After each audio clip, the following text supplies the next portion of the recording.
Well, the day has finally arrived. After months of planning, Rabbi Londi texted me this week and said, after years of planning, and gave me sort of a gold medal for finishing it. I'm not going to take that credit, but it's been years. Looking at mock-ups and deciding on a final image, tonight we will dedicate our Torah covers. So before I begin, I want to thank the Katz family for their participation in this effort, and without them we would not be celebrating today. And I want to also thank Rochelle Gardner-Rowe for creating such beautiful pieces of art, and myself for being the religious consultant. There we go.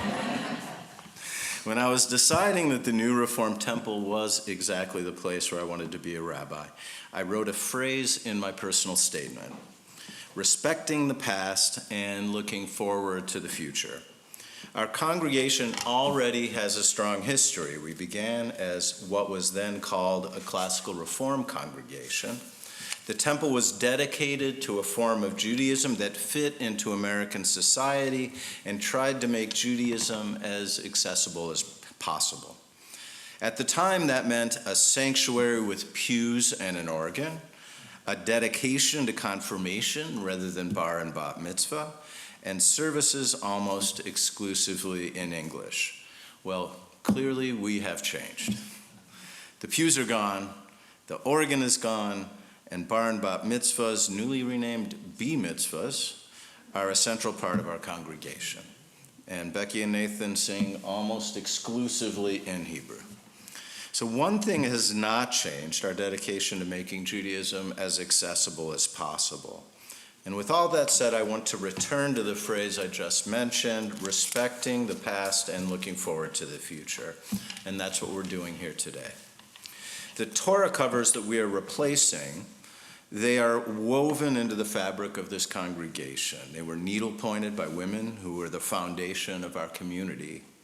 We will continue to respect the past and display them on our walls. So today we're also looking to the future. We're dedicating the new Torah covers. And as you will soon see, they're a beautiful step forward. So tonight I want to talk a little bit about that word dedication. What exactly does it mean within the Jewish tradition? In Hebrew, as we just heard, the word for dedication is Chanukah. When we hear the word Chanukah, we think of the menorah, presence, and a story. But as I said, the word simply means dedication, the beginning of something new. And that's what the festival of Hanukkah reflects at its core. Beyond the story we tell, it's about the rededication of sacred space. After the conquest of Jerusalem by Greco-Roman invaders, the temple and their altar stood, but they were desecrated. There was a need for a new beginning, and there was a need to sanctify it once again. In later rabbinic tradition, what was important was not only the physical dedication, but the spiritual dedication. The rabbis in the Babylonian Talmud focused less on political victory and more on the act of lighting, the moment when small action renews a sacred purpose. So what defines the moment is the choice to say, we will serve something holy. And dedication in that sense is a spiritual and moral action. It's a declaration that a place will carry meaning, reflect certain values, and become a home for the Jewish people. The story teaches us that beginnings matter. And that same idea appears in another tradition, Chanukat Habayit, the dedication of a new home. When someone moves into a new home, there's a Jewish custom to mark that moment. There's a gathering of friends and family, and there are blessings, and there are words of Torah. And the gathering culminates when a mezuzah is placed on the doorpost. So once again, we ask what a holy space is. What is a Jewish space? What do we do to mark the dedication of the both?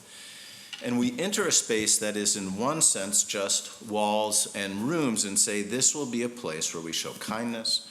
This will be a place where people are welcomed. This will be a place where people can come together for a purpose bigger than themselves. We're not describing what already is. We are creating what can be what will be, and that is dedication. It's the act of taking something that exists and orienting it toward something new. a new possibility, a new beginning. That's something that does not happen on its own. It happens in a community. So dedication is not a culmination, it's a threshold. It's what scholars call a liminal space, a liminal zone, a space that is in between. That's why we place a mezuzah in the doorway. A home is a doorway to something else, a space that is waiting for us to define it as something meaningful and special. And we ask, what will happen here? What kind of relationships will be built here? What holy moments can we build together? And these questions are open. There's not one answer that freezes in time.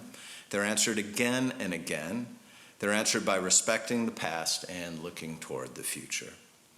Dedication asks us to think and feel deeply about new beginnings.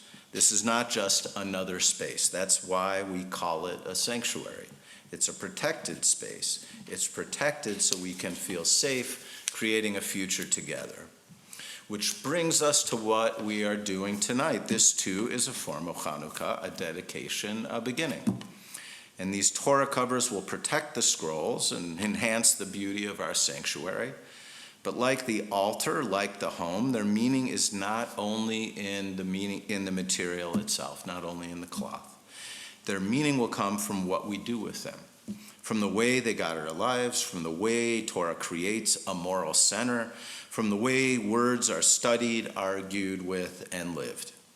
So we take the old Torah covers, we show respect to the past and make them a permanent part of our temple, and we add the new Torah covers and we move into the future together.